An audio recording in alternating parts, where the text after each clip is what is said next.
இயேசு ராஜா வந்தார், ரத்தம் சிந்தி ரட்சிப்பை தந்தார். இயேசு ராஜா வருவார், நித்திய ஜீவன் தருவார். தேவாதி தேவனை ஆராதிப்போம், தேடி வந்த இயேசுவை ஆர்ப்பரிப்போம். தேவாதி தேவனை ஆராதிப்போம், தேடி வந்த இயேசுவை ஆர்ப்பரிப்போம். இயேசு ராஜா வந்தார், ரத்தம் சிந்தி ரட்சிப்பை தந்தார். இயேசு ராஜா வருவார். இந்த காலவேளை ஆராதனையில வந்திருக்கிற உங்கள் யாவருக்கும் ஆண்டவராய் இயேசு கிறிஸ்துவின் வல்லமை உள்ள நாமத்திலே அன்பான வாழ்த்துக்களை தெரிவித்துக் கொள்கிறேன். கடந்த நாட்களிலே நாம் இந்த வருஷத்திலே இந்த 40 நாட்கள் தவசு நாட்கள் என்று வைத்து எல்லா பேர் கிறிஸ்துவ சபைகளிலும் கல்வாரி சிலுவையின் பாடு அவர் நடந்து போன 40 இடங்களை தியானித்தார்கள். உயிர்த்தெழுந்தார் என்று சொல்லி ஈஸ்டர் பண்டிகை என்று ஜனங்கள் கொண்டாடினார்கள். ஆனால் என்னவோ இந்த கிறிஸ்தவ சமுதாயத்திற்குள்ளே இயேசு மறுபடியும் வருவார் என்றதான ஒரு எதிர்பார்ப்பு இல்லாமல், இயேசு கிறிஸ்து மறுபடியும் வருவார் என்றதான ஒரு எதிர்பார்ப்பு இல்லை. இயேசு கிறிஸ்து வருவார் என்று பிரசங்கித்தவர்களும் மறைந்து போனார்கள். தமிழ்நாட்டில் 2 பேர் நான் சொன்னேன். டாக்டர் ஜஸ்டின் பிரபாகரன், அருமையான அந்த திருநெல்வேலியிலே ஊழியர் செய்த அந்த ஐயா, இயேசு கிறிஸ்துவின் வருகையை மையமாய் வைத்துதான் அவர்கள் பிரசங்கித்துக் கொண்டிருந்தார்கள். தேவனுடைய பிள்ளைகளே, யார் பிரசங்கித்தாலும் யார் பிரசங்கிக்காமல் போனாலும், யார் எதிர்பார்த்தாலும் யார் எதிர்பார்க்காமல் போனாலும், நம்முடைய ஆண்டவராய் இயேசு கிறிஸ்து மத்திய வானத்திலே கோடான கோடி தூதர்களோடு கூட வருவார். அந்த கல்லறை எருசலேமிலே திறந்து கிடக்கிறது. எருசலேமிலே இன்றைக்கும் ஒருவருடைய கல்லறை திறந்து கிடக்கிறது.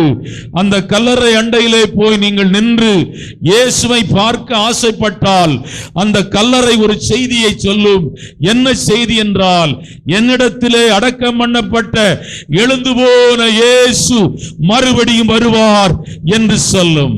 அருமையான கலிலேயாகிய மனுஷரே, ஏன் வானத்தை அண்ணாந்து பார்த்து கொண்டு நிற்கிறீர்கள்? உங்கள் கண்களுக்கு முன்னே எடுத்துக் கொள்ளப்பட்ட இயேசு மறுபடியும் வருவார். Glory to God. ஆண்டவராய் இயேசு மறுபடியும் வருவார். 3 வருகை குறித்து வேதத்தில் எழுதப்பட்டிருக்கிறது. ஒன்று, பாவியை ரட்சிக்கும்படியாய் இயேசு இந்த உலகத்திற்கு வந்தார். இரண்டாவது, அருமையான வருகையை ரகசிய வருகை என்று வேதம் அழைக்கிறது. மூன்றாவது, ஆண்டவர் பகிரங்கமாக வருவார். அருமையான, நான் அந்த வருகைக்கு நேராக உங்களை கொண்டு போகவில்லை. அருமையான, வானத்தின் மேல் வருகிற வருகையை குறித்து அப்போஸ்தலனாகிய பவுல் தெசலோனிக்கருக்கு எழுதும் போது எழுதுகிறான், நீங்கள் மற்றவர்களைப் போல துக்கப்படாதிருங்கள், மற்றவர்களைப் போல கலங்காதிருங்கள். நீங்கள் மரிக்கும் போது நீங்கள் மற்றவர்கள் துக்கப்படுகிறது போல நீங்கள் துக்கப்பட வேண்டாம். ஏனென்றால் ஆண்டவராய் இயேசு வருவார். வாசிக்கலாம். அன்றியும் சகோதரரே, நித்திரை அடைந்தவர்களின் நிமித்தம் நீங்கள் நம்பிக்கையற்றவர்களான மற்றவர்களைப் போல துக்கித்து அறிவில்லாதிருக்க எனக்கு மனதில்லை. இயேசுவானவர் மரித்து பின்பு எழுந்திருந்தார் என்று விசுவாசிக்கிறோமே. அப்படியே இயேசுவுக்குள் நித்திரை அடைந்தவர்களையும் தேவன் அவரோடு கூட கொண்டு வருவார். கர்த்தருடைய வார்த்தை முன்னிட்டு நாங்கள் உங்களுக்கு சொல்லுகிறதாவது, கர்த்தருடைய வருகை மட்டும் உயிரோடு இருக்கும் நாம் நித்திரை அடைந்தவர்களுக்கு முந்திக் கொள்வதில்லை. ஏனெனில் கர்த்தர் தாமே ஆரவாரத்தோடும் பிரதான தூதனுடைய சத்தத்தோடும் தேவ எக்காலத்தோடும் வானத்திலிருந்து இறங்கி வருவார். அப்பொழுது கிறிஸ்துவுக்குள் மரித்தவர்கள் முதலாவது எழுந்திருப்பார்கள். பின்பு உயிரோடு இருக்கும் நாமும் கர்த்தருக்கு எதிர்கொண்டு போக மேகங்கள் மேல் அவர்களோட கூட ஆகாய அவரிடத்தில் எடுத்துக்கொள்ளப்பட்டு ஆம். இவ்விதமாய் எப்பொழுதும் கர்த்தருடனே கூட இருப்போம். ஆமா, என்னுடைய செய்தியின் தலைப்பு அது அல்ல. நான் வருகை குறித்துதான சில முகவரைகளை உங்களோடு கூட பேசிக் கொண்டிருக்கிறேன். நம்முடைய ஆண்டவர் மறுபடியும் வருவார். Glory to God. அருமையான ஒலிவ மலையில அவர் உட்கார்ந்திருந்த போது சீஷர்கள் வந்து அந்த மத்தேயு எழுதின சுவிசேஷம் 24ஆம் அதிகாரம் முழுவதை வாசிக்கும் போது ஆண்டவரிடத்திலே வந்து அவர்கள் கேட்கிறார்கள், ஆண்டவரே, உம்முடைய வருகை எப்பொழுது நடக்கும்? உம்முடைய வருகையின் அடையாளம் என்ன? உம்முடைய வருகையிலே யார் எடுத்துக் கொள்ளப்படுவார்கள்? உம்முடைய வருகையை எதிர்கொண்டு போகிறவர்கள் யார்? இப்படிப்பட்ட அநேக கேள்விகளை அவர்கள் அவரிடத்தில் எழுப்பிக் கொண்டிருக்கிறார்கள். அப்பொழுது அவருடைய வருகையின் அடையாளங்களை அங்கே அவர் சொல்லி வருகிறார். அருமையான கடந்த நாட்களில் அருமையான யார் எடுத்துக் கொள்ளப்படுவார்கள் என்ற தலைப்பிலே 2 செய்தி பிரசங்கித்திருக்கிறேன். ஒன்று, அருமையான கழுகுகளை போல ஜீவிக்கிற விசுவாசிகள், கழுகுகளை போல ஜீவிக்கிற தேவனுடைய பிள்ளைகள், அருமையான பிணம் எங்கேயோ அங்கே வந்து கழுகுகள் கூடும் என்ற தலைப்பிலே பிரசங்கித்தேன். இரண்டாவது, அருமையான காலை வேளையிலும் மாலை வேளையிலும் பிரசங்கித்தேன். போன வாரத்திலே அருமையானவர்களை தெரிந்து கொள்ளப்பட்டவர்கள் அருமையான அவருடைய வருகையிலே அவரை சந்திக்கும்படியாய் எதிர்கொண்டு போவார்கள் என்ற தலைப்பிலே காலையிலும் மாலையிலும் பிரசங்கித்தேன். இந்த நாளின் கால வேளையில அருமையான அவருடைய வருகையை யார் எதிர்கொண்டு போவார்கள்? அவருடைய வருகையிலே யார் எடுத்துக் கொள்ளப்படுவார்கள்? அவருடைய வருகையிலே யார் மறுரூபமாக்கப்பட்டு அவரை போல மறுரூபமாக்கப்பட்டு அந்த மகிமையிலே எடுத்துக் கொள்ளப்படுவார்கள் என்று சொன்னால் வேதம் சொல்லுகிறது. வாசிக்கலாம். மத்தேயு எழுதின சுவிசேஷம் 24ஆம் அதிகாரம் 42ஆம் வசனம்.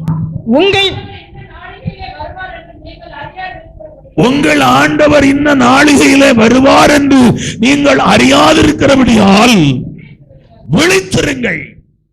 மார்க்கும் இதை பதிவு பண்ணுகிறார். 13ஆம் அதிகாரம் 36ஆம் வசனம். நீங்கள் நினையாத வேளையில், அறியாத வேளையில் அவர் வந்து உங்களை தூங்குகிறவர்களாக கண்டுபிடியாதபடிக்கு விழித்திருங்கள். அருமையானவர்களே, 2 காரியத்தை நாம் பார்க்க வேண்டும். விழித்திருப்பதற்கு முன்பதாக தூங்குகிற காரியத்தை கொஞ்சம் ஆராய்ந்து பார்க்க வேண்டும். தூங்குகிறதுல பலவிதமான அருமையான ஆவிக்குரிய ஜீவியத்தில் மரித்து போன விசுவாசிகள் இருக்கிறார்கள். அப்படி ஆவிக்குரிய வாழ்க்கை ஆரம்பத்தில் இருந்தது போலல்ல. ஆண்டவர் சொல்லுகிறார், ஆரம்பத்தில் இருந்த அன்பை விட்டாய். இரண்டாவது, அருமையான ஆவிக்குரிய ஜீவியத்தை சில பட்டியலிட்டு பார்க்கிறேன். இரண்டாவது, அனலும் இல்லாமல் குளிரும் இல்லாமல் வெதுவெதுப்பா இருக்கிற ஒரு ஆவிக்குரிய ஜீவியம். யார் தூங்குகிறவர்கள் என்பதை உங்களுக்கு அடையாளம் காட்டுகிறேன். மூன்றாவது, அருமையான தேவனுடைய பிள்ளைகளை தூங்குகிறது போல நடிக்கிறவர்கள். இவர்களும் ஆவிக்குரிய ஜீவியத்தின் மரணத்தின் விளிம்பில் இருக்கிறவர்கள் தான். நிறைய பேருடைய ஆவிக்குரிய வாழ்க்கை அருமையான மரணத்தை சந்தித்திருக்கிறது. ஆரம்ப நாட்களில் இயேசு எனக்கு ஜீவன், இயேசு எனக்கு எல்லாம், அவர் இயேசு எனக்கு போதும் என்று சொன்னவர்கள் இப்பொழுது அவர்கள் உலகம் அவர்களுக்கு கண்களுக்கு முன்பதாக பளபளப்பாக தோன்றுகிறது. உலகமும் உலகத்தின் பொருட்களும் உலகத்தின் மனிதர்களும் உறவுகளும் அருமையான தேவ எல்லாவற்றையும் உதறிவிட்டு வந்தவர்கள். Praise the Lord. சித்தப்பா, பெரியப்பா, மாமா, மச்சான், அத்தை, அருமையான அண்ணன், தம்பி, எல்லா உறவுகளும் எனக்கு வேண்டாம், இயேசு எனக்கு போதும். பாடல் சாட்சி செல்லும் போது கூட அருமையான இயேசுவின் பின்னே போக துணிந்து, இயேசுவின் பின்னே போக துணிந்து, இயேசுவின் பின்னே போக துணிந்து, பின்னோக்கே நான், பின்னோக்கே நான். இந்த மாதிரி பாட்டெல்லாம் பாடி அநேகர் அப்படி ஆவிக்குரிய ஜீவியத்தை பார்த்து பயந்தவர்கள், அப்படி ஆவிக்குரிய ஜீவியத்தை குறித்து சாட்சி சொன்னவர்கள், அப்படி ஆவிக்குரிய ஜீவியத்தை பார்த்து அருமையான அநேக தேவ அன்பண்டைக்கு வந்தவர்கள் உண்டு. ஆனால் அப்படிப்பட்டவர்கள் இப்பொழுது எங்கே இருக்கிறார்கள் என்றால் சோதோம் குமாரா பட்டணத்தில் இருக்கிறார்கள். அப்படிப்பட்டவர்கள் எங்கே இருக்கிறார்கள் என்றால் அருமையான தேவனுடைய தெளிலாளின் மடியிலே படுத்திருக்கிறார்கள். அப்படிப்பட்டவர்கள் எங்கே இருக்கிறார்கள் என்றால் குளிர் காய்ந்து கொண்டிருக்கிறார்கள். அப்படிப்பட்டவர்கள் எங்கே இருக்கிறார்கள் என்றால் ஆசாரியனோடு கூட இயேசுவை காட்டிக் கொடுக்கும்படியாய் அருமையான காசு பேசிக் கொண்டிருக்கிறார்கள். வேத புஸ்தகத்தை நீங்கள் வாசித்து பார்த்தால் வாசிக்கலாம். மத்தேயு எழுதின சுவிசேஷம் 24ஆம் அதிகாரம் 40-41. அப்பொழுது 2 பேர் வயலிலே இருப்பார்கள். ஒருவன் ஏற்றுக்கொள்ளப்படுவான், ஒருவன் கைவிடப்படுவான். ஏன் 2 ஸ்திரீகள் ஏந்திரம் அரைத்துக் கொண்டிருப்பார்கள். ஒருத்தி ஏற்றுக்கொள்ளப்படுவாள், ஒருத்தி கைவிடப்படுவார். 10 பேர் புறப்பட்டு போனார்கள். 5 பேரை பார்த்து ஆண்டவர் சொல்லுகிறார், புத்தி இல்லாதவர்கள். உன்னுடைய ஆவிக்குரிய ஜீவியத்தை, உன்னுடைய ஆவிக்குரிய ஜீவியத்தினுடைய நிலை எப்படி இருக்கிறது, உன் ஆவிக்குரிய ஜீவியத்தினுடைய பலன் எப்படி இருக்கிறது, உன் ஆவிக்குரிய ஜீவியத்தினுடைய வளர்ச்சி எப்படி இருக்கிறது? மணலின் மேல் கட்டி இருக்கிறாயா, வைக்கோலின் மேல் கட்டி இருக்கிறாயா, புல்லின் மேல் கட்டி இருக்கிறாயா? அருமையான அக்கினியினாலே அது சோதிக்கப்படும் போது அது வெந்து உருகி அழிந்து போகும் என்று எழுதப்பட்டிருக்கிறது. இந்த கால வேளையில அருமையானவனுடைய ஆவிக்குரிய ஜீவியம் திராசுல எடை போடப்படும். ஹல்லேலூயா. திராசுல எடை போடப்படும். மத்தேயு எழுதின சுவிசேஷம் 24ஆம் அதிகாரம் 33ஆம் வசனத்திலே இவைகளெல்லாம் நீங்கள் காணும்போது, இவைகளெல்லாம் நீங்கள் காணும்போது அவர் சமீபமாய் வாசல் அருகே வந்திருக்கிறார். மதிகேடனே, இன்றைக்கு ராத்திரியிலே உன் ஆத்துமா எடுத்துக் கொள்ளப்பட்டால் அருமையான உன்னுடையது யாருடையதாய் மாறும்? நீ இந்த ராத்திரியில் எடுத்துக் கொள்ளப்பட்டால் இயேசுவை உன்னாலே சந்திக்க முடியுமா? Praise the Lord. ஓ, இயேசுவை உன்னாலே சந்திக்க முடியுமா? ஆண்டவர் உன்னை ரட்சித்ததின் நோக்கமே, உன்னை தெரிந்து கொண்டதின் நோக்கமே, அவர் உன்னை அவரோடு கூட வைத்துக் கொள்ளும்படியாய்தான். ஹல்லேலூயா. என்ன நோக்கம் என்னவென்றால், ஆண்டவர் உன்னை அழைத்த நோக்கம், உன்னை தெரிந்து கொண்ட நோக்கம், உன்னை ரட்சித்ததின் நோக்கம், உன்னை முன்குறித்தது நோக்கம், இந்த உலகத்தில் இவ்வளவு நன்மைகளையும் உனக்கு தேவன் கொடுத்ததின் நோக்கம் கூட அருமையான மகிமையில உன்னை கொண்டு போகும்படியாய்தான். மகிமையிலே உன்னை அழைத்து கொண்டு போகும்படியாய்தான். Glory to God. வேற ஆண்டவருக்கு நோக்கம் இல்லை. ஆண்டவருக்கு ஒரு பெரிய திட்டம் இருக்கிறது என்று சொன்னால் உன்னை அழைத்து கொண்டு போகிற திட்டம்தான். ஆனால் என்ன நடந்து விட்டது என்றால், கெத்செமனேலே அருமையான ஜெபித்துக் கொண்டிருக்கும் போது சீஷர்கள் தூங்கிவிட்டார்கள். Praise the Lord. நம்மை ஆண்டவரோடு கூட நடக்க விடாதபடி அருமையான சத்துருவாய பிசாசு செய்கிற ஒரு பெரிய தந்திரம் என்னவென்றால், மறைவான தூக்கத்தை உண்டு பண்ணி விடுகிறான், மறைவாக மரணத்தை உண்டு பண்ணி விடுகிறான், உன் வேகத்தை குறைத்து விடுகிறான், உன் ஆராதனையின் வேகத்தை, உன் துதியின் வேகத்தை, தேவனோடு கூட நடந்து போகிற வேகத்தை மானானது நீரோடைகளை போல வாஞ்சித்து தேவனோடு கூட நடக்கிற அந்த வேகத்தை அவன் கொஞ்சம் கொஞ்சமாக அவன் குறைத்து விடுகிறான். Praise the Lord. சிஸ்ராவை பற்றி வேதத்தில் எழுதப்பட்டிருக்கிறது. ஒரு பெண் வந்து ஆணி அடிச்சு நெத்தியில அடிக்கிறவரை தூங்கி இருக்கிறார். நியாயாதிபதியின் புத்தகம் 4ஆம் அதிகாரம் 21.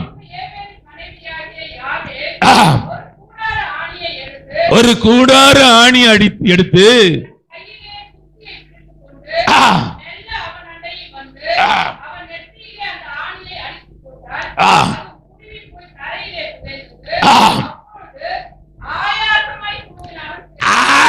பிரகாசமாய் தூங்கினான் ஐயா. இவன் ஒரு போர் வீரன், யுத்த பயிற்சி பெற்றவன், பராக்கிரமசாலி. ஆனால் இவனுடைய மரணத்தை பாருங்கள். ஒரு சாதாரணமான பெண் அருமையான ஒரு ஆணியை கொண்டு வந்து அவன் நெற்றியில அடித்து அவனை கொண்டு விட்டாள். Glory to God. எங்கே தூங்கிக் கொண்டிருக்கிறாய்? சபையிலே சிலர் தூங்கிக் கொண்டிருக்கிறார்கள். பவுல், நான் நினைப்பேன், பவுல் பிரசங்கம் பண்ணும்போதே தூங்குறாங்கன்னா நம்ம பிரசங்கம் பண்ணும்போது தூங்குறது ஒன்றும் பெரிய காரியம் இல்லை என்று நினைப்பேன். பவுல் கிரேட் பிரீச்சர், வல்லமையாய் பிரசங்கிக்கிறவன். அவன் பிரசங்கம் பண்ணும்போது ஒருவன் ஜன்னலின் ஓரமாக உட்கார்ந்து தூங்குகிறான். சிலருக்கு தூக்கம் ஒரு வியாதியாக இருக்கிறது. சினிமால பாடுறான், தூங்காதே தம்பி தூங்காதே பாட்டு, ஒரு பாட்டு இருக்குது. எனக்கு முழு லைன் மறந்துட்டேன் நான். தேவனுடைய பிள்ளையே, உன்னுடைய ஆவிக்குரிய ஜீவியத்திலே ஒரு தூக்கம் இருக்குமே ஆனால் அது மரணத்தை உண்டு பண்ணும், சாபத்தை உண்டு பண்ணும், வெறுமையை உண்டு பண்ணும், போராட்டத்தை உண்டு பண்ணும். தூங்குகிறவனை வைக்கவும் கூடாது. ஆவிக்குரிய ஜீவியத்திலே மிதமா இருக்கிறவங்க ஃப்ரெண்ட்ஷிப் வைக்காதீங்க. ஐயா, கப்பல்ல ஒருத்தன் தூங்கிட்டு கிடக்கிறாயா, அவனுக்கு டைட்டில் என்ன தெரியுமாயா? அவன் தீர்க்கதரிசி. அவன் டைட்டில். அவன் சாதாரணமானவன் அல்ல. தேவனோடு கூட நடக்கிறவன், தேவனோடு கூட பேசுகிறவன், தேவனுடைய சத்தத்தை கேட்கிறவன். நினிவேக்கு பிரசங்கிக்கும்படி போய் சொன்னால் இவன் தர்சீசுக்கு போனாலும் கூட பரவாயில்லை, கப்பலின் அடித்தட்டிலே தூங்கிக் கொண்டிருக்கிறான். நான் இப்போ கேட்டமே, ஆயாசமாய் தூங்கினான். அது என்னதான் அந்த தமிழ் இலக்கணத்தில் அப்படி போட்டுக்கிறாங்களோ தெரியல. ஆயாசமாய் காற்றடிக்கும் போது தூங்கி கொண்டிருக்கிறான் ஐயா, அலை அடிக்கும் போது தூங்கி கொண்டிருக்கிறான். அருமையான அவர்கள் தங்கள் சாமியை நோக்கி கூப்பிடும் போது தூங்கி கொண்டிருக்கிறார்கள். கப்பலில் இருக்கிற சரக்கெல்லாம் அருமையான தூக்கி எடுக்கும் போது தூங்குகிறார்கள். கப்பலை அவர்கள் பார்த்து தட்டி எழுப்புகிறார்கள். இதெல்லாம் என்ன நடக்கிறது என்று பார். இங்கே நாங்கள் சாகும்படி தத்தளித்துக் கொண்டிருக்கிறோம், நீங்க தூங்கிக் கொண்டிருக்கிறாய். இவன் தூங்குறதுனாலதான் அங்க தத்தளிப்பு இருக்கிறது. இவன் முழிச்சிருந்தான்னா அங்க ஒண்ணு நடந்திருக்காது. Praise the Lord.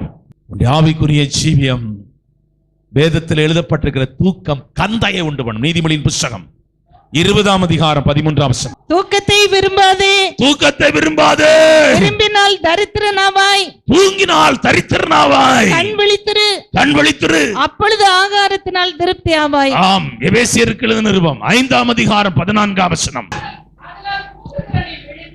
ஆதலால் தூங்குகிற நீ விழித்து மரித்தோரை விட்டு எழுந்திரு, அப்பொழுது கிறிஸ்து உன்னை பிரகாசிக்க பண்ணுவார். இந்த கால வேளையில நீ எழும்ப வேண்டிய பகுதிகள் இருக்கிறது, எழும்ப வேண்டிய இடம் இருக்கிறது, எழும்ப வேண்டியதான நிலை இருக்கிறது. 20 வருஷம் நீ விசுவாசியா இருக்கலாம், 25 வருஷம் விசுவாசியா இருக்கலாம், ஏராளமான பிரசங்கம் கேட்டிருக்கலாம், ஏராளமான செய்திகள் கேட்டிருக்கலாம். கர்த்தருடைய ஆவியானவர் சொல்லுகிறார், நீ தூங்கிக் கொண்டிருக்கிறாய். எங்கேயோ நீ தூங்கிக் கொண்டிருக்கிறாய். என் கரத்திலே உன்னை எடுத்து நான் உபயோகப்படுத்த வேண்டும் என்றால், உன் வாழ்க்கையில் இருக்கிற சாப கட்டுகள் எல்லாம் முறிந்து போக வேண்டும் என்றால், தேவனுடைய ஆசீர்வாதம் உன் பிள்ளைகள் மேல், உன் குடும்பத்தின் மேல், உன் சந்ததியின் மேல் தங்க வேண்டும் என்றால், இந்த காலவேளை ஆராதனையிலே ஒரு ஆழமான தீர்மானத்தை நீ எடுக்க வேண்டும். ஒரு ஆழமான உறுதியான பலனுள்ள ஒரு தீர்மானம் எடுக்க வேண்டும். அது என்ன தீர்மானம் என்னவென்றால், எழுந்திருக்க வேண்டும் என்ற தீர்மானம். ஹல்லேலூயா. எழுந்திருக்க வேண்டும், எழும்ப வேண்டும். ஆண்டவரே, எதில நாம் தூங்கி கொண்டிருக்கிறோம், நாம் எதில எழும்ப வேண்டும்? 6 காரியங்கள் இருக்கிறது. எல்லாவற்றையும் காலை வேளையில பிரசங்கிக்க முடியாது. காலை வேளையிலும் மாலை வேளையிலும் நான் பிரசங்கிக்கிறேன். முதலாவது, அருமையான சர்தை சபையை பார்த்து ஆண்டவர் சொல்லுகிறார். வெளிப்படுத்தின புத்தகம் 3ஆம் அதிகாரம் 2-3. நீ விழித்துக் கொண்டு சாகிறதற்கு ஏதுவானதை சிறப்படுத்து. உன் கிரியைகள் தேவனுக்கு முன்பதாக நிறைவுள்ளதாக காணப்படவில்லை. அருமையான கர்த்தருடைய பிள்ளைகளே, கர்த்தருக்காக கிரியை செய்தவர்கள் தூங்கிவிட்டார்கள். கர்த்தருடைய கிரியையை செய்தவர்கள் தூங்கிவிட்டார்கள். இதுதான் நல்ல வார்த்தை. இந்த சபை கிரியை என்றால் நீங்கள் உடனே வேறு விதமாய் யோசிப்பீர்கள். நானும் அப்படிதான் யோசிக்கிறேன்.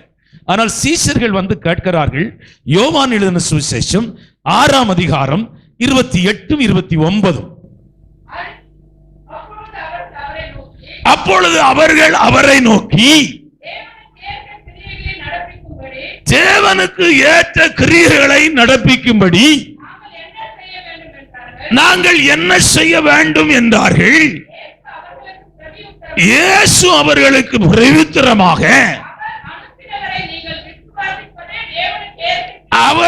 அவரை நீங்கள் அனுப்பினது, அவரை விசுவாசிப்பது தேவனுக்கு ஏற்ற கிரியைகளாக இருக்கிறது. விசுவாசம் தேவனுக்கு ஏற்ற கிரியை என்று வேதம் பதிவு பண்ணப்பட்டிருக்கிறது. அருமையான தேவனுடைய பிள்ளைகளே, இந்த விசுவாசம் உங்களுக்குள்ளே அருமையான விழிப்புள்ளதாக இருக்க வேண்டும். உங்கள் மண்பாண்டத்திற்குள்ளே கர்த்தர் அநேக ஆவிக்குரிய காரியங்களை வைத்திருக்கிறார். கிருபை வைத்திருக்கிறார், இரக்கத்தை வைத்திருக்கிறார், ஜபத்தை வைத்திருக்கிறார்.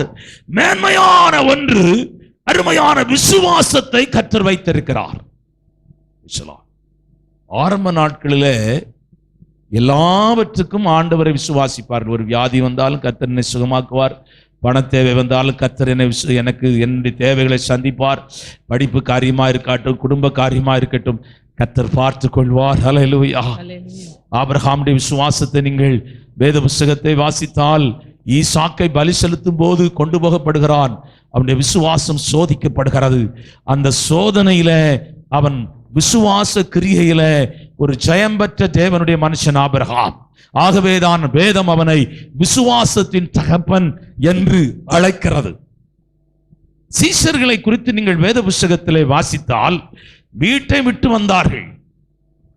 பின்னாடி வருகிற முன்னாடி போகிறவர் யார்? ஒன்றுமில்லை. அவர் சொல்லுகிறார், ஆகாயத்து பறவைகளுக்கு கூடுகள் உண்டு, மனுஷகுமாரனுக்கு தலை சாய்க்க இடமில்லை என்று பிரசங்கிக்கும் போது அநேகர் அவரை விட்டு போய்விட்டார்கள். ஆனால் சீஷர்களுக்கு எங்கே போவதென்று தெரியாது, என்ன சாப்பிடுவதென்று தெரியாது, என்ன உடுக்க துணி கிடைக்கும் என்று தெரியாது. ஆனால் அதையெல்லாம் அவர்கள் பார்க்கவில்லை. வலையை விட்டு வந்தார்கள், ஊரை விட்டு வந்தார்கள், உறவுகளை விட்டு வந்தார்கள், வேலைகளை விட்டு வந்தார்கள். இயேசுவுக்கு பின்னே அவர்கள் நடந்து போனார்கள். ஆனால் அவருடைய விசுவாசத்தின் கிரியை எங்கே செத்து போனது? அவருடைய விசுவாசத்தின் கிரியை அவர்கள் எங்கே தூங்கினார்கள்? அவருடைய விசுவாசத்தின் கிரியை எங்கே செயலற்று போனது என்றால், சமுத்திரத்திலே செயலற்று போனது. காற்று அடிக்கும் போதும் கடல் கொந்தளிக்கும் போதும் அவர்கள் இயேசு நம்மை பார்த்து கொள்வார் என்று அவர்களால் விசுவாசிக்க முடியவில்லை. அருமையான விசுவாசியே, காற்றடிக்கும், கடல் கொந்தளிக்கும், ஹல்லேலூயா. விசுவாச யாத்திரை என்பது அவ்வளவு சுலபமான யாத்திரை அல்ல. ஓ, இப்பொழுது இருக்கிற சூழ்நிலைகள் எல்லாம் செழிப்பா இருக்கிறது போல இருக்கிறது. ஆனால் உறவுகள் எல்லாம் பிரிந்து போகிற நேரம். பிள்ளைங்களை நீங்க +2 எல்லாம் படிச்சு பிள்ளை சுத்தி வருது. ஆனா பிள்ளை லண்டனுக்கு போய் செட்டில் ஆக போகுது, அருமையான ஆஸ்திரேலியால போய் செட்டில் ஆக போகுது. ஒரு 3 மாசம் செல்லு பிஸியா இருக்கும். 6வது மாசத்திலிருந்து செல்லு பிஸியா இருக்காது, வான் செல்லு தான் பிஸியா இருந்துகிட்டே இருக்கும். நான் அடிச்சுக்கிட்டே இருக்கிறேன், நீ ஏன் எடுக்கலன்னு. அங்க இருந்து போன் வருது, ஏன் நீ சும்மா அடிச்சுக்கிட்டே இருக்கிறேன். புருஷன் அருமையான உறவுகள் பிரிந்து போகும். இப்பொழுது இருக்கிற சூழ்நிலை ரொம்ப நன்றாயிருக்கிறது. இப்பொழுது இருக்கிறதான சூழ்நிலைகள் எல்லாம் செழிப்பாய் இருக்கிறது. தேவனுடைய பிள்ளையே, என்ன வந்தாலும் இந்த விசுவாசத்தை அருமையான இணைந்து நிற்கிற ஒரு கிறிஸ்தவ ஜீவியம் தான் விழிப்புள்ள கிறிஸ்தவ ஜீவியம். அவர்கள் சாத்ராக் மேஷாக் ஆபேத்நேகோவுக்கு முன்னே 7 மடங்கு அக்கினி எரிந்து கொண்டிருக்கிறது. ஆனால் அக்கினி அவருடைய விசுவாசத்தை அழிக்க முடியவில்லை. அக்கினி அவருடைய விசுவாசத்தை நசுக்க முடியவில்லை. அவருடைய கிரியை செய்கிற அந்த பகுதியை, விசுவாசம் கிரியை செய்கிற பகுதியை அவர்களால் உடைக்க முடியவில்லை. அக்கினிக்குள்ளே அவர்கள் விசுவாசம், அருமையான அந்த விசுவாசத்தின் கிரியையை அவர்கள் அக்கினிக்குள்ளே பார்த்தார்கள். 4வது ஒருவர் அக்கினியிலே விளாவிக் கொண்டிருந்தார். வேதம் சொல்கிறது, தீயையும் தண்ணீரையும் கடந்து வந்தீர்களே. ஹல்லேலூயா. சில சமயங்களிலே நம்முடைய ஆவிக்குரிய ஜீவியத்தில் எழும்புகிற கேள்வி என்னவென்றால், இந்த நிந்தை, இந்த அவமானம், இந்த நெருக்கம் ஏன் ஆண்டவரே? நான் எதை வேணுமானாலும், நான் எந்த பாடுகள் வந்தாலும் நான் தாங்கிக் கொள்வேன். ஏன் ஆண்டவரே எனக்கு இந்த பாடுகளை எனக்கு முன்னே வைத்திருக்கிறேன்? கார்மைக்கேல் அம்மையார் திருநெல்வேலி பகுதிகளிலே அருமையான ஏழை ஜனங்களுக்காக ஒரு ஹோம் வைத்து, அது ஒரு பெரிய ஹோமாய் இப்பொழுது நாசரேத் என்ற இடத்தில் இருக்கிறது. நான் நாசரேத்திலே ஒரு CSA சபையில பிரசங்கிக்கும்படியாய் போயிருந்தேன். அந்த இடத்துல எனக்கு அந்த இடத்துக்கு போயிட்டு வரும்போது அந்த ஹோமை பஸ்ல இருந்தான் பார்த்தேன். ஏன்னா அவங்க எனக்கு கல்லறை கட்டக்கூடாதுன்னு மண்ணில் தான் புதைச்சிருக்கிறாங்க. ஆண்டவருக்காக அவங்க பெரிய காரியம் செய்யணும்னு நினைச்சாங்களாம். ஆனா அதுக்கு பிறகு அவங்க படுக்கையிலே போயிட்டாங்க. ஆனா அந்த படுக்கையில இருந்து கர்த்தருக்காக அவர்கள் எழுதின புத்தகங்கள் இருக்கிறதே, ரொம்ப விலை உயர்ந்த புத்தகங்களை, விசுவாசத்தை தட்டி எழுப்புகிற புத்தகங்களை அவர்கள் எழுதியிருக்கிறார்கள். அமெரிக்கா தேசத்தில் அதிகமாய் விற்பனையாகிற புத்தகங்களிலே ஒன்று இந்த கார்மைக்கேல் அம்மையார் எழுதின புத்தகங்கள். தேவனுடைய பிள்ளைகள், விசுவாசம் இந்த காற்று அடிக்கும் போது, இந்த அலை அடிக்கும் போது ஆண்டவர் சொல்லுகிறார், அற்ப விசுவாசிகளை, அந்த வசனத்தை வாசிக்கலாம், எழுப்பி ஆண்டவரே எங்களை ரட்சியும் மடிந்து போகிறோம் என்கிறார்கள். ஆம்.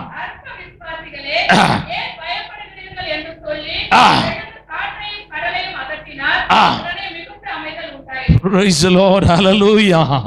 Hallelujah. Hallelujah. கலாத்தியருக்கு எழுதின நிருபம் 3ஆம் அதிகாரம் 3ஆம் வசனம். கலாத்தியர் சபை, ஆவியினாலே ஆரம்பம் பண்ணின நீங்கள் இப்பொழுது மாம்சத்தினாலே நீங்கள் முடிவு பெற போகிறீர்களா? நீங்க இத்தனை புத்தினரா? அப்போ உங்க விசுவாசம் எப்படி இருந்துச்சு? அப்போ உங்களுடைய விசுவாச ஓட்டம் எப்படி இருந்துச்சு? அப்பொழுது உங்களுடைய விசுவாச வார்த்தை எப்படி இருந்துச்சு? அவர்தான் பெரியவர், அவர்தான் எங்களுக்கு நன்மை செய்கிறவர், அவர்தான் எங்களை நடத்துகிறவர். சிஸ்டர் எப்படி சிஸ்டர் இருக்கிறீங்க? வாயே திறக்க மாட்டாங்க, பிரைஸ் தி லார்டே வர மாட்டாங்குது. Praise the lord, praise the லார்டே வர மாட்டாங்குது. ஏனென்றால் அவ்வளவு பாடுகள், அவ்வளவு கஷ்டங்கள், பிள்ளைகளினாலே குடும்பத்திலே பலவிதமான பிரச்சனைகள். தேவனுடைய பிள்ளைகளே, என்ன வந்தாலும் நீங்கள் கர்த்தரோடு கூட அந்த விசுவாசத்தின் கிரியைகளை அருமையான அணைத்து விடாதபடி, அந்த விசுவாசத்தின் கிரியை குளிர்ந்து போய் விடாதபடி, அந்த விசுவாசத்தின் கிரியை மரித்து போய் விடாதபடி, அந்த விசுவாசத்தின் கிரியை செயல்பட்டு கொண்டே இருக்க வேண்டும். விசுவாசத்திலே விசுவாசத்தின் கிரியை செய்யும்படியாய் விழித்து எழுந்திருக்க வேண்டும். அவர்கள்தான் ஆண்டவராய் இயேசு கிறிஸ்து வரும்போது எதிர்கொண்டு போவார்கள். தூங்குகிறவர்களாய் இருப்பார்களே ஆனால், மரித்து போன விசுவாசமுடையவர்களாய் இருப்பார்களானால், ஜீவன் இல்லாத விசுவாசமுடையவர்களாய் இருப்பார்களானால், மிதமான விசுவாசமுடையவர்களாய் இருப்பார்களானால், அவர்கள் ஆண்டவருடைய வருகையிலே கைவிடப்படுவார்கள். இரண்டாவது, நீங்கள் எதிலே விழித்து எழுந்திருக்க வேண்டும் என்றால், அருமையான வேதம் போதிக்கிற இரண்டாவது காரியத்தை உள்ளே உங்களை கொண்டு போக விரும்புகிறேன்.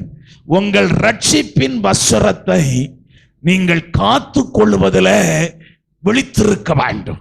வாசிக்கலாம், வெளிப்படுத்தின புத்தகம் 16ஆம் அதிகாரம் 15ஆம் வசனம்.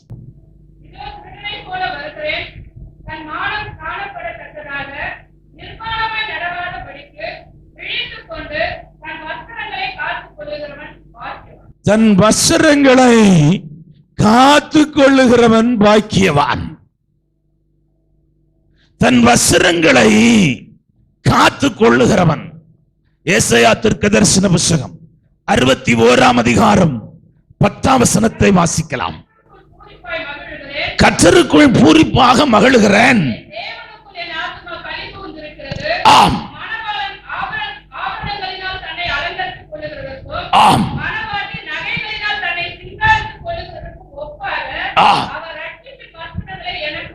ஆமென். ரட்சிப்பின் வஸ்திரத்தை கர்த்தர் உனக்கு கொடுத்திருக்கிறார். அதை நீ காத்து கொள்ள வேண்டும். சர்தை சபையை பற்றி சில விசுவாசிகளை பற்றி ஆவியானவர் எழுதுகிறார். வெளிப்படுத்தின புத்தகம் 3ஆம் அதிகாரம் 4ஆம் வசனத்தை வாசிக்கலாம்.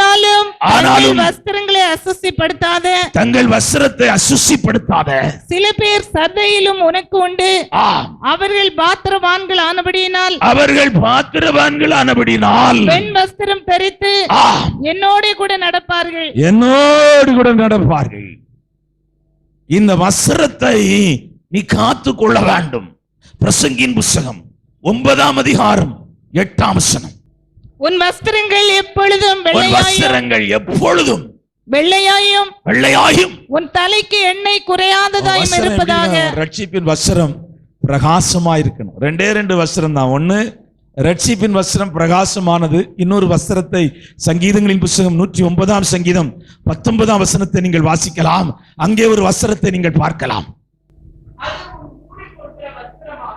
அது உன் மூடிக்கொள்கிற வஸ்திரமாகவும்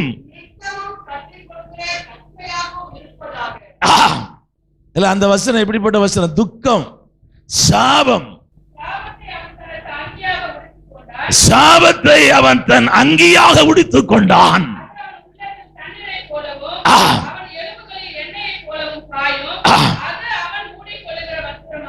ஆமென். துக்கத்தின் வஸ்திரம், வேதனையின் வஸ்திரம், புலம்பலின் வஸ்திரம், அருமையானவர்களே சிறுமைப்படுத்துகிற வஸ்திரம்.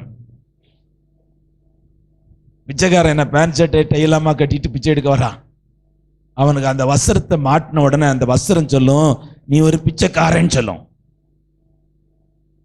ஆஸ்பத்திரியில் ஒரு வஸ்திரம் கொடுக்குறாங்க, நீ சுகமானவனா வந்த வஸ்திரம் சொல்லும். நம்பர் போட்டுங்க, நம்பர் 2, நம்பர் 4. அந்த நம்பர் சொல்லுது நீ வியாதி உள்ளவன்.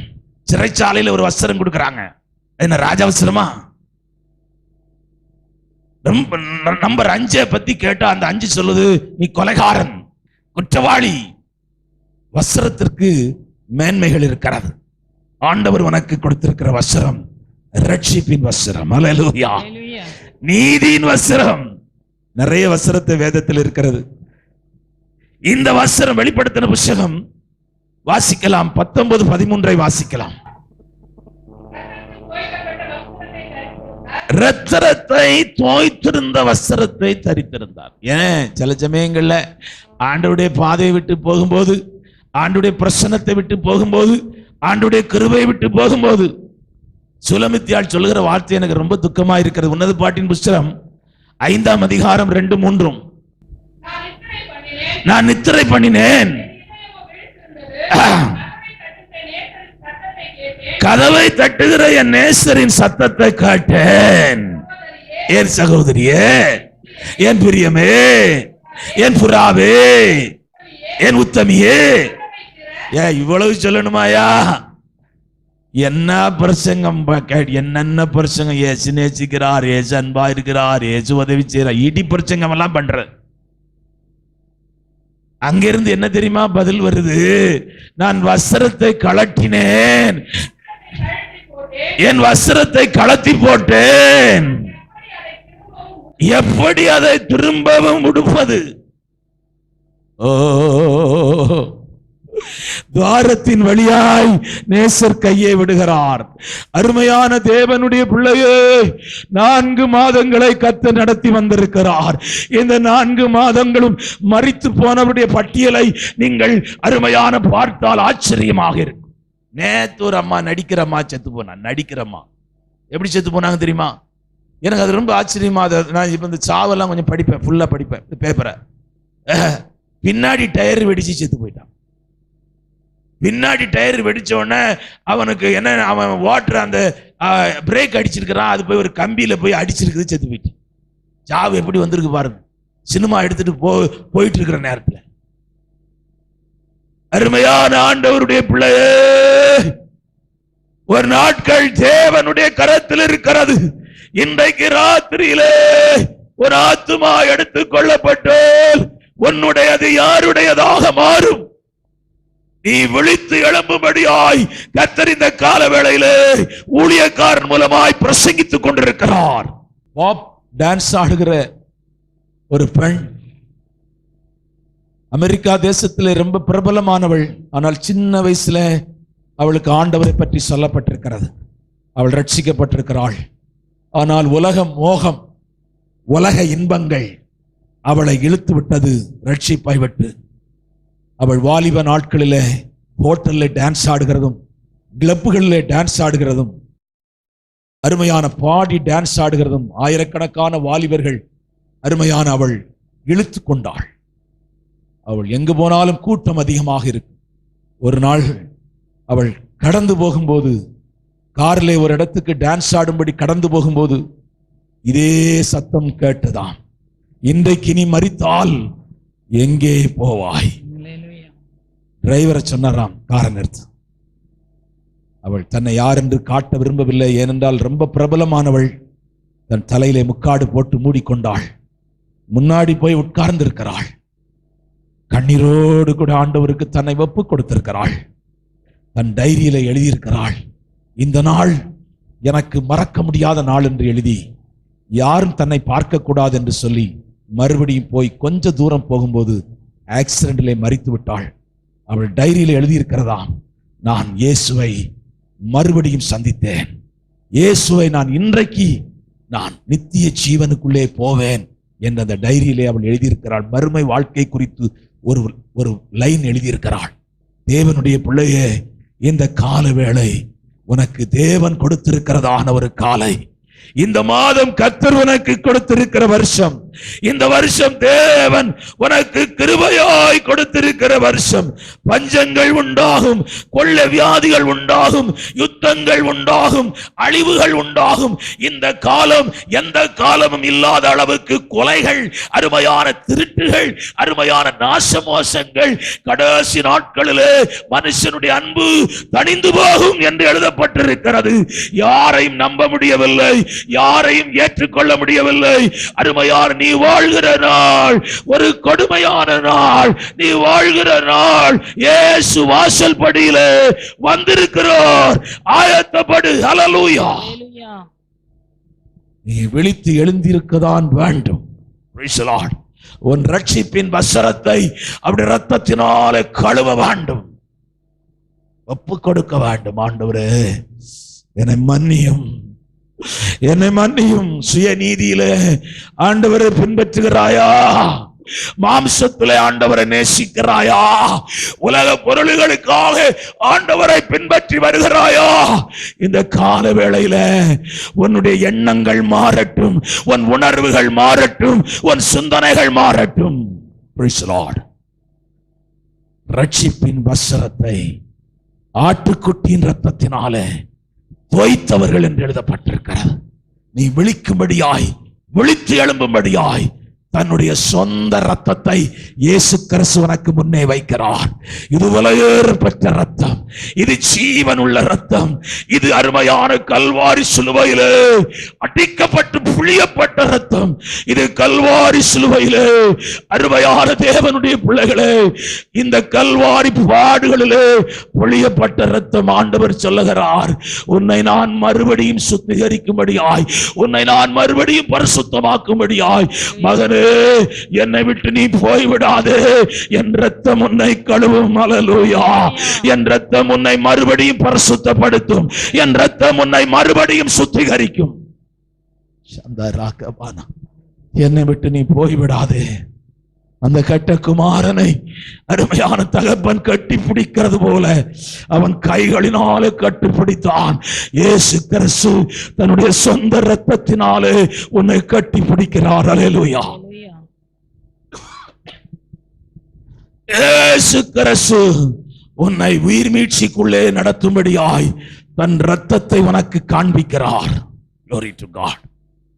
நீ எப்பேற்பட்ட நிலைமையிலே நீ விழுந்து போனாலும், எப்பேற்பட்ட நிலைமையிலே அருமையான குழிக்குள்ளே விழுந்து கிடந்தாலும், அவருடைய ரத்தம் உன்னை சுத்திகரிக்கிறது மாத்திரமல்ல, உன்னை எடுத்து நிமிர்த்தி கட்டும்படியாய் வல்லமை உள்ளது. மூன்றாவது, நான் பேசி முடிக்கிறேன். 6 காரியங்கள் உண்டு, அதனால எல்லாம் பேசினா நேரமாயிரும். சாயங்காலம் 3 காரியங்களை பிரசங்கிக்கிறேன். மூன்றாவது, நீங்க எதிலே விழித்து எழும்ப வேண்டும் என்றால் உன்னுடைய ஜெப வாழ்க்கையை குறித்து மார்க் எழுதின சுவிசேஷம் 13ஆம் அதிகாரம் 32, 33 வாசிக்கலாம்.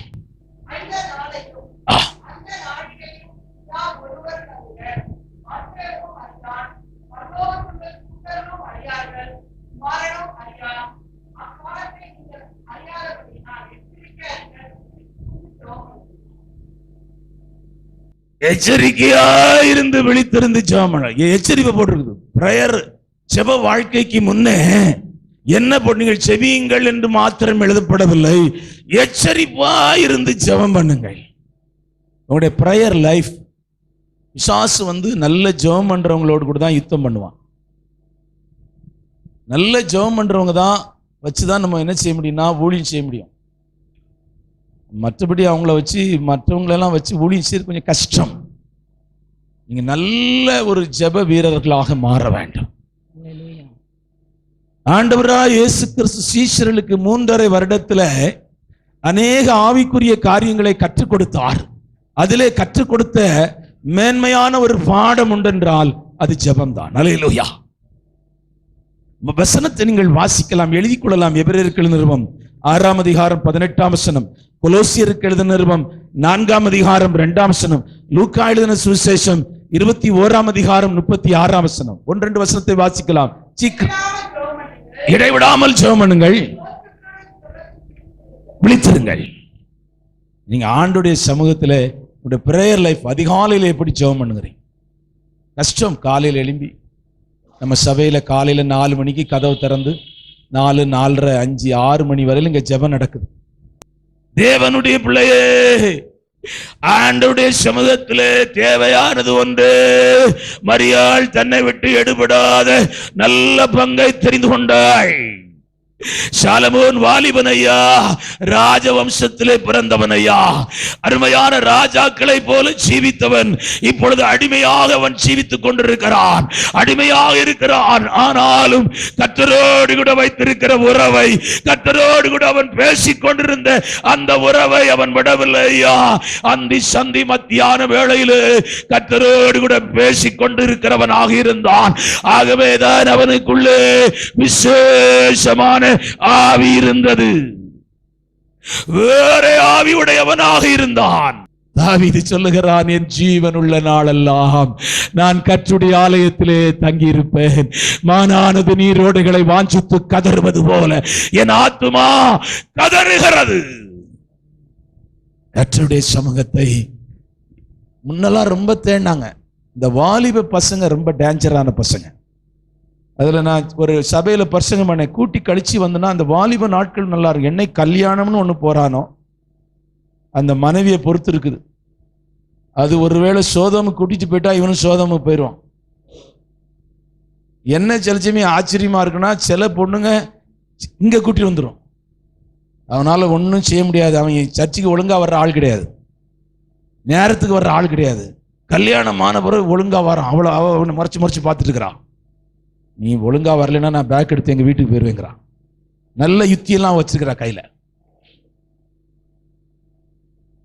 சபைக்கு வரணையா, அப்பதான் அற்புதம் நடக்கும். அற்புதம் நடந்து சபைக்கு வர்றதுன்னா ஆண்டவர் உனக்கு அற்புதம் செய்யும் அப்படி சொல்ல. அப்படிதான் சொல்றான். அற்புதம் நடக்கட்டும், கர்த்தர் செய்யட்டும், இது பண்ணட்டும். நான் என்ன பண்ண போறேன் பாரு.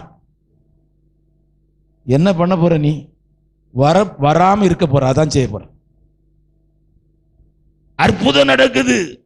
அற்புதம் நடந்த பிறகு போன 10 பேர் அற்புதம் செய்தாங்க, 9 பேரை காணியா. ஆண்டவர் அற்புதம் உன்னை உயர்த்தவோ, உன்னை ஆசீர்வதிக்கவோ, உனக்கு நன்மை செய்யவோ, ஒரு வேலை கொடுக்கவோ, உனக்கு ஜிக்மர்ல என்ன அருமையான சென்ட்ரல் கவர்மெண்ட்ல அருமையான பிரதமர் அலுவலகத்துல வேலை கொடுக்கவோ ஆண்டவருக்கு ஒன்றும் பெரிய காரியம் அல்ல. அப்படின்னா கொடுத்துடலாமே பாஸ்டர்ங்கிறேன். நீ ஆண்டவரை தேடி வர்ற அந்த தேடுதல் பலனுள்ளதாய் மாறினால், முதலாவது தேவனுடைய ராஜ்யத்தையும் அவருடைய நீதியும் தேடு, இவைகள் எல்லாம் உனக்கு கூட கொடுக்கப்படும். ஆண்டவரை தேடினவனை யாரையா கைவிட்டிருக்கிறார் ஆண்டவர்? நீதிமானுடைய சந்ததி அப்பத்துக்கு அலைந்து திரிந்ததை என் கண் கண்டதே இல்லை. ஆண்டவரை நீ தேட வேண்டும். தேடின ஒருவரையும் ஆண்டவர் உயர்த்தாமல் ஆடு மேய்க்கிறவனை இஸ்ரவேலின் ராஜாவாக மாற்றியிருக்கிறார். ஆடு மேய்ச்சல் சாலமோனை, அருமையான சாலமோன், அவன் அதிகமாய் கர்த்தருக்கு பலி செலுத்தினான். ஆண்டவர் அவனை பார்த்து கேட்கிறாரு, நீ என்ன வேணும் கேளுங்கிறார். நம்மனா என்ன கேட்டிருப்போம்? சிவாஜி நகர்ல ஒரு 5-6 பிளாட் சேர்த்து வேணும்னு கேட்டிருப்போம். இல்ல பாண்டிச்சேரி மெயின் சிட்டியில கேட்டிருப்போம். ஞானத்தை அவன் கேட்டான். இந்த கால வேளையில ரொம்ப ஜெபமெல்லாம் பண்ணிருந்தான். ரொம்ப ஜெபம் பண்ணதான் போராட்டமும் ரொம்ப இருக்குது. அவ்வளவு சுலபமான ஜெபம்னா நீங்க அவ்வளவு இது கிடையாது. காலிங் பெல்ல நீ பிடிங்கி துரத்தி போடும். இல்லைன்னா அது டம்மி காலிங் பெல்லா மாற்றும். எங்க வீட்டு காலிங் பெல் டம்மியாக தான் இருக்கும். சில சமயம் ஒர்க் ஆகும், சில சமயம் ஒர்க் ஆக. நீங்க ப்ரெஸ் பண்ணி பார்த்தா டும்முன்னு உங்களுக்கே தான் கேட்கும். எங்க வீட்டுக்கு வராது.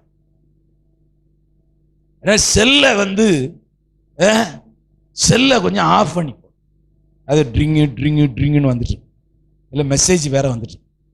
அதுவும் எப்படி மெசேஜ் வருதுன்னா ஃபிளாஷ் நியூஸ் மாதிரி வருது. ஒன்றும் கிடையாது. அதில் உன்னுடைய ஜெப வாழ்க்கையை பாதிக்கிறது போல இருக்கிறவைகள் எல்லாம் நீ தூக்கி எறிந்து விட வேண்டும். எல்லா வேலையும் முடிச்சிடணும். எல்லா வேலையும் முடிச்சிடணும். குழந்தைங்க இல்லாதவங்களுக்கு சொல்றேன், குழந்தைங்க ரொம்ப கஷ்டம்தான். ஆனா தூங்குற ஜெப வேலையா வச்சுக்கலாம். அல்லேலூயா.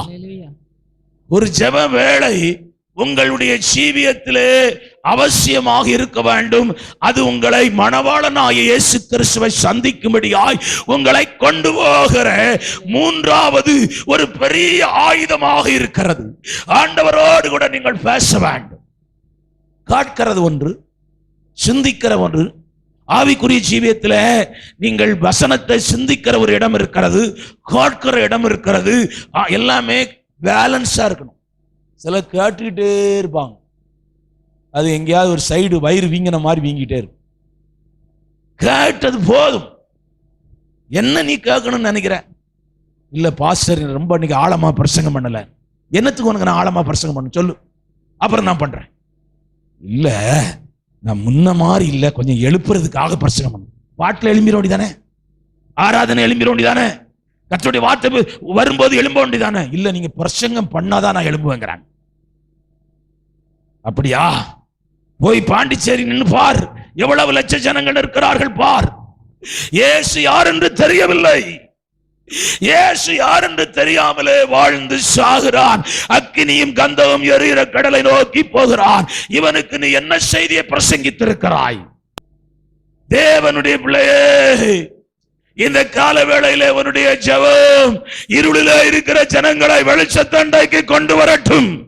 இருளிலே விக்கிரகத்திலே ஆராதிக்கிற ஜனங்கள், பாவத்திலே வாழ்கிற ஜனங்கள், அருமையான என்னை யார் விடுதலையாக்குவார் என்று சொல்லுகிற ஜனங்கள், அருமையான வியாதியிலே கட்டப்பட்டிருக்கிற ஜனங்கள், சாபத்திலே கட்டப்பட்டிருக்கிற ஜனங்கள், கடன் பிரச்சனையிலே கட்டப்பட்டிருக்கிற ஜனங்கள், போதை மருந்துகளுக்கு அருமையான அடிமைப்பட்டிருக்கிற ஜனங்களை உன் ஜெபம் விடுதலையாக்கட்டும்.